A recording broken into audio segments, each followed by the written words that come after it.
জুড়ে না হলেও পুলিশ প্রশাসনের তৎপরতায় বেশ কয়েকটি এলাকায় জাল টিকিটের ওপর রাশ টানা সম্ভব হয়েছে। সেই রকমই আবহে এবার বড় সাফল্য পেল বাগডোগরা থানার সাদা পোশাকের পুলিশ। গোপন সূত্রে খবরের ভিত্তিতে শিলিগুড়ি থেকে দেবীগঞ্জগামী একটি বাসকে বাগডোগরা সংলগ্ন পানিকাটা মোড়ে আটক করে তল্লাশি চালানো হয়। সেই বাসের ভেতর থেকে উদ্ধার হয় 1,76,000 লটারির টিকিট। সেই লটারিগুলি জাল টিকিট বলেই প্রাথমিক অনুমান বাগডোগরা থানার পুলিশের। এই লটারি টিকিটগুলিকে বাজেয়াপ্ত করে বাগডোগরা থানায় নিয়ে আসা হয়, যার আনুমানিক বাজার মূল্য 10 থেকে 15 লক্ষ টাকা বলে জানা গিয়েছে। উদ্ধার হওয়া লটারি টিকিটের কোনো মালিকের হদিশ না মেলায় কাউকে গ্রেফতার করা সম্ভব হয়নি।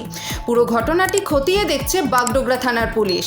এর পাশাপাশি তল্লাশি চালিয়ে দুর্গাপুর থেকে একজন জাল টিকিট বিক্রেতাকে আটক করেছে গোয়েন্দা দপ্তরের আধিকারিকেরা।